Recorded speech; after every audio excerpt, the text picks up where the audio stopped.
আল্লাহ বলেন ওয়ালাইন সালতাহুম, যদি আপনি তাকে প্রশ্ন করেন মান খালাকাস সামাওয়াতি ওয়াল আরদা, আকাশ পৃথিবী কে সৃষ্টি করেছে, লা ইয়াকুলুন, অবশ্যই তারা বলবে খালাকাহুল আজিজুল আলিম, এদেরকে সৃষ্টি করেছে মহাপরাক্রমশালী মহাক্ষমতার মালিক আল্লাহ, মহাজ্ঞানী আল্লাহ এগুলো সৃষ্টি করছেন। তাহলে আল্লাহকে তারা মানে, কিন্তু তাদের অপরাধ হলো তারা শিরক করে। তো এই অপরাধ তো তাদের, এটা তো আমাদেরও, আমরাও তো আল্লাহকে মানি আবার শিরক করি। আল্লাহকে মানছি আবার বলছি যে আপনার যদি পীর না থাকে তাহলে আপনি আপনার পীর শয়তান বা আপনি মুসলমান না, এরকম অনেকেই বলে। আমাকেও প্রশ্ন করে যে তরিকা যদি অবলম্বন না করে তাহলে কি মানুষ কি ইমানদার হতে পারবে, খাঁটি মুমিন হবে? আমরাও তো আল্লাহর ইবাদত করার সাথে সাথে মাঝে মাঝে আমরা শিরকে লিপ্ত হচ্ছি, এবং অনেক লোক এরকম কবরকে সেজদা করে, কবরে মানে অন্যান্যভাবে কোনো পীরকে সেজদা করে, যে বিভিন্ন রকম সমস্যা কিন্তু এটা পৃথিবীতে আছে। এবং তাদের ওয়াজও খুব সুন্দর। তারা বলে যে আল্লাহ তাআলা ইবলিসকে যে শয়তান বানাইছে তা আল্লাহকে সেজদা করতে অস্বীকার করার জন্য না, মানুষকে সেজদা করে নাই শয়তান, এই জন্য তাকে আল্লাহ অভিশাপ করেছে, কাজে মানুষকে সেজদা করতে হবে। নাউজুবিল্লাহ, এটা হল তাদের ওয়াজ।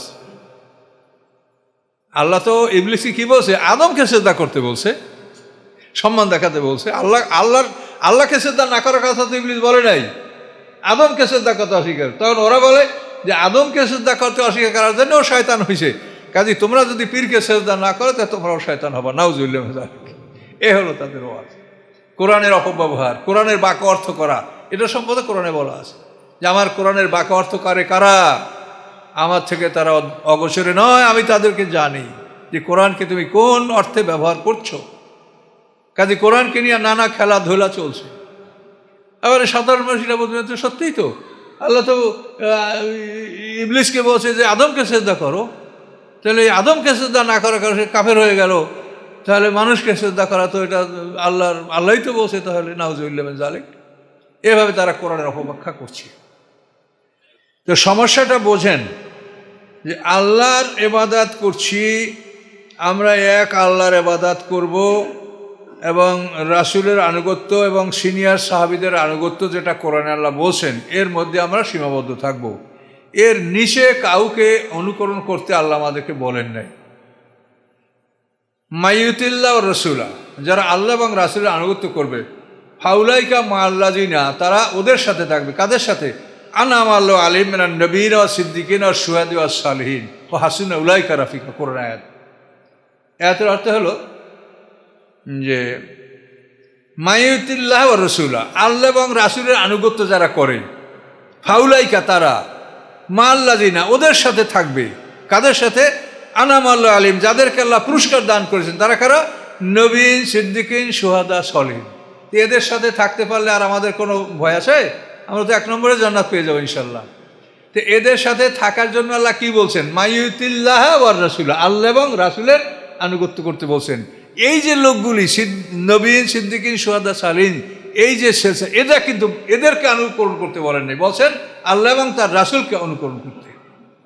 তা আমরা এর নিচে এসে এই লোকগুলোর অনুকরণ করতে গিয়ে আমরা 73-74 দল হয়ে গেছি। যদি এই লোকগুলোর অনুকরণ আমরা না করতাম তাহলে আমরা এত দলে বিভক্ত হইতাম না।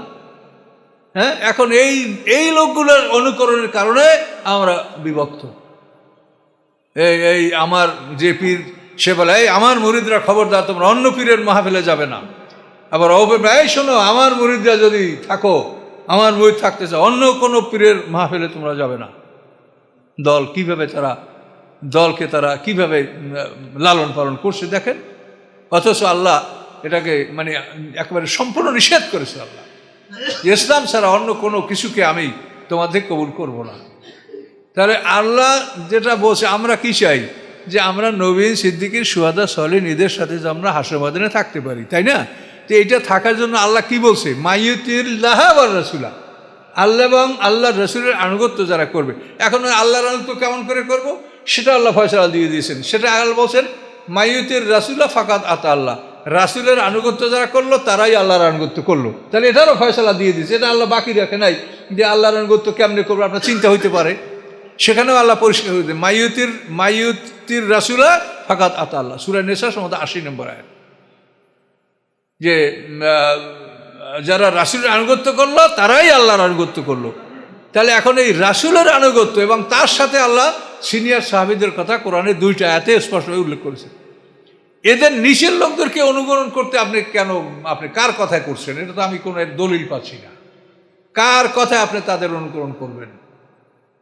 কে বলেছে? আল্লাহ বলছে আল্লাহ এবং রাসূলের আনুগত্য করো, তাহলে তোমরা নবীন, সিদ্দিকিন, শুহাদা, সলিহিনদের সাথে থাকবে।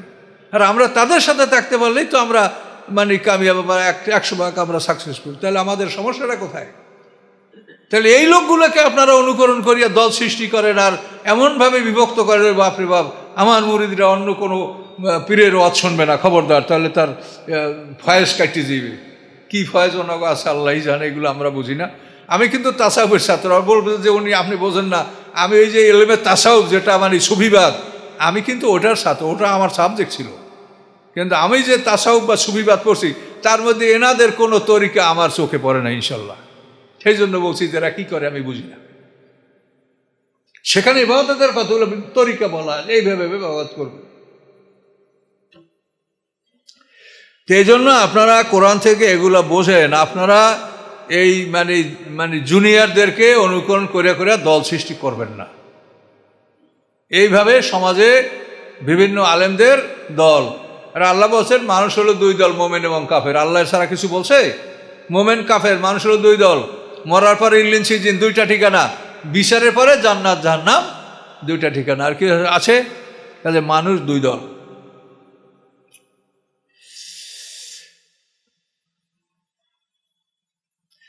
আল্লাহ জি জাআলাকুম আরদা মাহাদা, যিনি তোমাদের জন্য পৃথিবীকে বিছনা স্বরূপ তৈরি করছেন। মাহাদা মানে বিছনা, এটা সরল জমিন।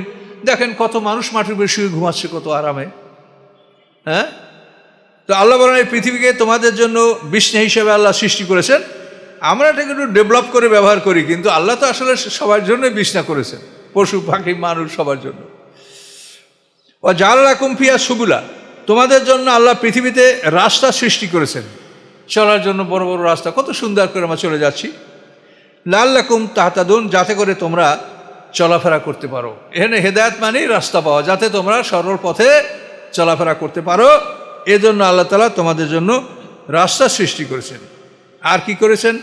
আল্লাযী আনজালা মিনাস সামাই মা, তিনি সেই আল্লাহ যিনি আকাশ থেকে পানি বর্ষণ করেছেন বেকাদারেন, নির্ধারিত পরিমাণে, পরিমাণ মতো নাজেল করেছেন। পরিমাণ মতো নাজেল না করলে, বেশি করলেও ধ্বংস, না কম করলেও ধ্বংস। এবং বৃষ্টিটা এমনভাবে আল্লাহ পৃথিবীতে পাঠান যে শিশু যে মায়ের দুধ খায়, এই মায়ের দুধ আমরা জানি না, আমি ডাক্তার বলতে পারি না, আমাদের মা বলছে যে 32 নালে দুধ বের হয় বাচ্চার। এখন আসলে কি 32টা কমে? এটা আমার মায়ের কথা। কিন্তু এই যে অতি চিকন নালে দুধ বের হয়, এটা যদি গপ গপ করে বাইরে হতো তো শিশু তো বমি করে দিত সাথে সাথে। এটা আমরা কেউ মায়ের দুধ খেতে পারতাম না। এখন এই মায়ের দুধ আমরা এই কীভাবে আমাদের ব্যবস্থা আল্লাহ যে চিকন নালে 32 নালে ধীরে ধীরে দুধটা বেরোচ্ছে, যাতে শিশুরা, ছোট্ট বাচ্চারাও এটা কনজিউম করতে পারে, এটাকে গিলতে পারে। এভাবে আল্লাহ তাআলা ব্যবস্থা করছেন। ঠিক বৃষ্টির পানিটাকে আল্লাহ ম্যাককে বলছে শিপ, চালুনি, যে বৃষ্টির পানিটা গপ গপ করে না পড়ে ফোঁটা ফোঁটা ছোটো ছোটো ফোঁটা ফোঁটা পড়ে, যাতে পৃথিবী আস্তে আস্তে পানিটা চুষে নিতে পারে। আপনি একটা বদনা বা একটা পাত্রের পানি যদি ঢেলে দেন তো গড়গড় করে পানিটা নেমে যাবে, এটা কিন্তু মাটি চুষবে না। আর যদি ফোঁটা ফোঁটা ফেলান, দেখবেন যে 1 ফোঁটা ফাটাইছেন, মাটি ওটা খেয়ে ফেলছে, আর 1 ফোঁটা ফেলান, মাটি ওটাকে খেয়ে ফেলবে। কি ঠিক কিনা? আর যদি বেশি পালেন তাহলে ওটা গড়গড় হইয়া চলে যাবে। তো এই জন্য আল্লাহ তাআলা পানিটাকে কিভাবে নাজেল করেন তার কুদরতে লক্ষ্য করেন, যে তিনি বড় বড় ইতে স্রোতের মতো, পাইপের মতো পানিটা আল্লাহ ঢালেন না, ধীরে ধীরে শিপ চালনির মতো আস্তে আস্তে পানিটা ছাড়েন, যাতে মাটি এই পানিটাকে হজম করতে পারে, পেটের মধ্যে সংরক্ষণ করতে পারে। সুবহানাল্লাহ বলেন, আল্লাহর কুদরত। তো আল্লাযী আনজালা মিনাস সামাই মা, যিনি আকাশ থেকে পানি বর্ষণ করেন বেকাদারেন, নির্ধারিত পরিমাণে। ফাআনশারনা বি বালদাতাম মাইয়াতা, এই পানির মাধ্যমে আমি মৃত শহরকে আমি জীবিত করি। নাসারা বিস্তার করা, ছড়িয়ে দেওয়া। এই মৃত শহর জীবিত হয়। মৃত জমিন, মৃত পাহাড়, এগুলি সব জীবিত হয়, গাছপালা সৃষ্টি হয়, সে মধ্যে পাখি পশু আসে, খরগোশ আসে, শিয়াল আসে, তারপরে পানির মধ্যে মাছ আসে। আপনি দেখবেন পাহাড়ে কিছুই ছিল না, ওখানে যখন জঙ্গল হয় তখন দেখবেন ওর মধ্যে সব ধরনের প্রাণী চলে আসছে। কোথা থেকে আসলো? কুসুরে ক্ষেত যখন চাষ করেন আপনি, ইক্ষু যখন আপনি লাগান তখন কেউ খেতে কিছু থাকে, কিন্তু ইক্ষু কাটার সময়ের মধ্যে আপনি খরগোশ অন্যান্য কত প্রাণীর মধ্যে পাচ্ছেন, যেটা দেখেন সাঁওতালরা এগুলোকে ধরার জন্য কত ওভাবে জঙ্গলে দৌড়ঝাঁপ করে। এগুলা কোত্থেকে আইলো? আল্লাহ বলেন এটা আমি বিস্তার করি। এই পৃথিবীতে কোথায় কি লাগবে সেই প্রাণীগুলিও বিস্তার করার দায়িত্ব আল্লাহর। তা আল্লাহ বলেন ফানসা নবী মালদাতা মাইতা, মৃত শহরকে আমি এই বৃষ্টির মাধ্যমে আমি তাকে সঞ্জীবিত করি, বিস্তার করি। কাজালিকা তুকরাজুন, আর তোমরা এভাবে বের হয়ে আসবে। যেমন বৃষ্টির মাধ্যমে মাটি ফেটে ফেটে উদ্ভিদ বাইর হয়, তোমরা ওইভাবেই বাইর হবে। অর্থাৎ ইসরাফিল আসলামের দ্বিতীয় সিংহাত ফুৎকারে আমাদের নফসগুলি আমাদের মধ্যে ঢুকে যাবে মাটিতে থাকা অবস্থায়। মাটির মধ্যেই আমরা পূর্ণাঙ্গ মানুষ হব। প্রথম সিংহার ফুৎকারে ঢুকবে রুহু, দ্বিতীয় সিংহার ফুৎকারে ঢুকবে নফস। এইটা ঢোকার পরে আমরা পূর্ণাঙ্গ মানুষ মাটির মধ্যে। যেমন পৃথিবীতে আসার পরে মায়ের গর্ভে একটা মানুষ পূর্ণাঙ্গ তার পূর্ণতা লাভ করে, জীবনের সব কিছু মায়ের পেটে বসেই মানুষ লাভ করে, এরপরে পৃথিবীতে আসে। তা আমরা হাসরের ময়দানে এই মাটির মধ্যে আমরা ওরকম পূর্ণাঙ্গ জীবন আমরা লাভ করব। লাভ করার পরে মাটির মধ্যেই থাকবো, সিংহার ফুৎকার শেষ হবে, আল্লাহ এক পশলা বৃষ্টি বর্ষাবেন, মাটি ফেটে ফেটে আমরা সব বের হয়ে যাব। এটা আল্লাহ বলছেন কাজালিকা তুখরাজুন, মাটি ফেটে ফেটে যেমন উদ্ভিদ বের হয় এভাবে হাসরের ময়দানে তোমরা বেরিয়ে আসবে। সমস্ত মাটি ফেটে ফেটে বের হবে, ছোট্ট অঙ্গ। কিন্তু একটাই বিষয়, আদম হওয়া এই দুইটা মানুষ বড় থাকবে। তার প্রমাণ হলো কোরআনে আয়াত। কোরআনে বলে কামা বাদাকুম তাউদুন, প্রথমবার তোমাদেরকে যেভাবে সৃষ্টি করেছে ওভাবে তোমাদেরকে দ্বিতীয়বার ফিরিয়ে আনা হবে। তাহলে আদম হওয়াকে তো আল্লাহ ছোট্ট উলঙ্গ সৃষ্টি করেন নাই, তাদের বড় বানাইছে। কাজে এই দুইটা লোক যেহেতু কোরআনের আয়াতই প্রমাণ করে যে তোমাদেরকে যেমন প্রথমবার সৃষ্টি করে তেমন তোমাদেরকে ফিরিয়ে আনা হবে, তাহলে আদম হওয়া এই দুইটা মানুষ ছোট থাকবে না, এই দুইটা মানুষ থাকবে বড়, আর এই সবগুলো আমরা তাদের সন্তান। তখন আল্লাহ প্রমাণ করবে যে দেখো তোমরা এই দুইটা পিতামাতার সন্তান কিনে, এবার দেখো তাকাও, এই দুইটা মানুষ ছাড়া তোমাদের আর কোনো পিতামাতা আছে? তা আল্লাহ এই কথাই কোরআনে বলে যে আমি এই দুইটা মানুষের মাধ্যমে তোমাদেরকে আমি সৃষ্টি করেছি। ইয়া নাস ইন্না খালাকনাকুম মিন যাকারিন ওয়া উনসা, হে মানব সকল, আমি তোমাদেরকে এক নারী এক পুরুষের মাধ্যমে সৃষ্টি করছি। সেটা সেদিন আল্লাহ প্রমাণ করবে যে দেখো তোমরা এক নারী এক পুরুষের সৃষ্টি হইয়া তোমরা এত দলাদলি কেন করলে, তোমরা একে অন্যের প্রতি হিংসা কেন করলে, তোমরা কেন কৃষ্ণাঙ্গতে গুলি চালাচ্ছ, কেন দুর্বলদের অত্যাচার করছো? সেদিন প্রমাণ হবে যে ওই কৃষ্ণাঙ্গর মা তোমার মা এক, ওই কৃষ্ণাঙ্গের পিতা আর শ্বেতাঙ্গের পিতা তোমার একই পিতা মাতা, তোমার সব আসো দুনিয়ায়। কাজে মায়ের সন্তান সবই যে ফর্সা হবে এমন কোনো কথা আছে? কোনোটা ফর্সা হবে, কোনোটা ময়লা হবে, এক মায়েরই তো নানা রকমের সন্তান পৃথিবীতে হয়। কাজে তোমরা তো এই এক বাপ মায়ের সন্তান, এটা আল্লাহ তাআলা সেদিন প্রমাণ করবেন। সুবহানাল্লাহ, কতই আল্লাহর কুদরত, এগুলি আমরা চিন্তা করলে আমরা পাবো। এই জন্য কোরআন নিয়ে গবেষণা করবেন, এই ইউটিউবে আলোচনা শুনবেন, বারবার শুনবেন, চিন্তা করবেন, গবেষণা করবেন, অনেক জ্ঞান আপনার মধ্যে আপনা আপনি আসবে। জ্ঞান আপনার মধ্যে পয়দা হবে ইনশাল্লাহ, আমি বলতে পারি ইনশাল্লাহ পয়দা হবে। কাজালিকা তুখরাজুন আল্লাযী খালাকাল আজওয়াজা কুল্লা, এবং আল্লাহর আরো কুদরত বর্ণনা করা হচ্ছে, যিনি সকল জোড়া সৃষ্টি করেছেন। সকল জোড়া মানে আল্লাহ ছাড়া সমস্ত বস্তু জোড়া, একমাত্র আল্লাহ বেজোর, তার সমকক্ষ নাই, জোড়া নাই, আর সব জোড়া। আপনি নিজের দেহের দিক তাকান, চোখ এক জোড়া, নাক এক জোড়া, কান এক জোড়া, হাত এক জোড়া, পা এক জোড়া, ফুসফুস এক জোড়া, কিডনি এক জোড়া, সবই জোড়া জোড়া। আবার পৃথিবীতে দেখেন সব জোড়া, নারী পুরুষ এক জোড়া, এভাবে যত প্রাণী দেখেন সমস্ত প্রাণী জোড়া জোড়া, এভাবে সব জোড়া জোড়া। আল্লাহর রাস্তা এক জোড়া, সিরাতাল মুস্তাকিম সিরাতাদ দাল্লিন, আল্লাহর রাসূল এক জোড়া, আসমানের রসুল জিবরিল আমিন, জমিনের রসুল নবী রসুলরা, এভাবে সব জিনিস জোড়া জোড়া। রাস্তা এক জোড়া, সিরাতাল মুস্তাকিম সিরাতাদ দাল্লিন। তো এভাবে আল্লাহ তাআলা বলেন তিনি সেই আল্লাহ যিনি সমস্ত সৃষ্টিকে জোড়া জোড়া সৃষ্টি করেছেন। ওয়া জাআলাকুম মিনাল ফুলকি ওয়াল আনামি মা তারকাবুন, এবং তিনি তোমাদের জন্য নৌকা এবং চতুষ্পদ পশুর মধ্যে থেকে সৃষ্টি করেছেন যাতে তোমরা তার উপরে আরোহণ করতে পারো, সওয়ার হতে পারো। তোমরা নৌকা জলযানে আরোহণ করো এবং চতুষ্পদ পশুর উপর তোমরা আরোহণ করো। এগুলো ডেভেলপ করে করে তোমরা এখন পশু বাদ দিয়ে গাড়ি ঘোড়ায় চলছো, নৌকা বাদ দিয়ে তোমরা জাহাজ স্টিমারে চলছো, তোমরা হাওয়ায় চলছো। তো আল্লাহ তাআলা ওই প্রাথমিক যুগের দৃষ্টান্তগুলি এখানে তুলে ধরেছেন। লিতাস্তাবু আলা জুহুরিহি, যে তোমরা এই প্রাণীগুলির পিঠে এবং এই যানবাহনগুলির পিঠে তোমরা আরোহণ করবে, সেটা নৌকা হোক, জাহাজ হোক, বিমান হোক, চতুষ্পদ পশু হোক, এটার উপরে তোমরা আরোহণ করবে। সুম্মা তাজকুরু নেয়ামাতা রব্বিকুম, তারপর তোমরা রবের নেয়ামতকে স্মরণ করবে। এগুলির উপরে সওয়ার হয়ে তোমরা রবের নেয়ামতকে স্মরণ করবে, যে আল্লাহ তাআলা নেয়ামত হিসেবে আমাদেরগুলো দান করেছেন।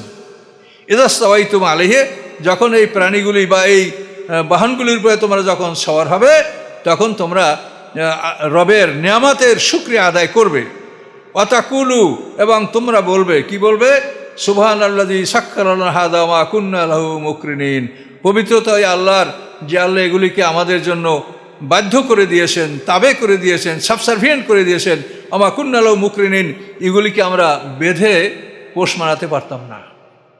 দেখেন না, বিমানে উঠলে এই আয়াতটা বিমানে ভেসে ওঠে না, বিমানের পর্দায় এই আয়াত দেখেন, যে আমরা বিমানে এই পশুগুলি বা যানগুলির পরে সওয়ার হয়ে আমরা এই দোয়াটা পড়ব। কি পড়ব? সুবহানাল্লাযী সাক্খারা লানা হাযা, পবিত্রতা ওই আল্লাহর, যিনি এগুলিকে আমাদের জন্য অনুগত করে দিয়েছেন, আমাদের বাধ্য করে দিয়েছেন। ওয়া মা কুন্না লাহু মুকরিনিন, এগুলিকে আমরা বেঁধে রেখে অনুগত করতে আমরা পারতাম না। একটা জিনিস যদি অবাধ্য হয়, তাকে কোনোভাবে আপনি, একটা হাতিকে মানুষ পোষ মানাচ্ছে, মানে একটা গরু, হাতি, সমস্ত প্রাণীগুলি তো মানুষের শক্তিশালী, কিন্তু মানুষ এগুলাকে নিয়ন্ত্রণ করছে। আল্লাহ বলেন, এগুলি আমি তোমাদের জন্য অনুগত করেছি, স্বভাবই ওরা যে অনুগত হবে। তাহলে এটা তোমার আল্লাহকে বলবে যে আমরা এগুলিকে নিজেরা বেঁধে রেখে এগুলিকে আমরা পোষ মানাতে আমরা পারতাম না। ওয়াইন্না আলা রাব্বিনা লামুনকালিবুন, এবং নিশ্চয়ই আমরা সবাই রবের দিকেই প্রত্যাবর্তন করব। এভাবে তোমরা সওয়ার উপরে সওয়ার হয়ে এই দোয়াটা তোমরা পড়বে। তো এই দোয়াটা আল্লাহ পড়তে বললেন আমাদেরকে, এই দোয়াটা সরাসরি আল্লাহ তাআলা আমাদেরকে পড়তে বলেছেন, যে তোমরা যানবাহনে আরোহণ করে এই দোয়া তোমরা পড়বে। এবং এই কথা সর্বশেষ, ওয়াইন্না ইলা রাব্বিনা লামুনকালিবুন, আমরা আমাদের রবের কাছে আমরা প্রত্যাবর্তিত, আমাদেরকে সেখানে প্রত্যাবর্তন করা হবে। এভাবে আল্লাহ তাআলা আমাদেরকে শিক্ষা দিচ্ছেন। কোরআনে আরও একটা আয়াত আছে, বিসমিল্লাহ মাজিহা মুরসাইন রব্বিল গফুর রহিম, নৌকায় আরোহণ করলে সাধারণত এই দোয়া বা অন্যান্য যানবাহনও এই দোয়া পড়া যেতে পারে। বিসমিল্লাহ মাজরেহা মুরসা, যেটা নূহ আলাইহিস সালাম, এই নৌকায় কোনো ইঞ্জিন ছিল না, এই নৌকা যখন চলা লাগবে তখন বিসমিল্লাহ বিসমিল্লাহ বলেই চলতে শুরু করতো, যখন থামা লাগবে তখন আবার বিসমিল্লাহ বলে নৌকাটা থেমে যেত। তো মাজরেহা মুরসা মানে নৌকার চলা এবং থামা, এটা ছিল কি? বিসমিল্লাহ। দেখেন কি ইঞ্জিন আল্লাহ তৈরি করে দিচ্ছে। অত বড় জাহাজ, 300 হাত লম্বা, 30 হাত 50 হাত চওড়া জাহাজ, এটার জন্য ইঞ্জিন কি? বিসমিল্লাহ মাজরেহা, বিসমিল্লাহ এটার চলা এবং থামা। তা ওই দোয়াটা আপনি সওয়ারিতে আরোহণ করে এটা পড়তে পারেন।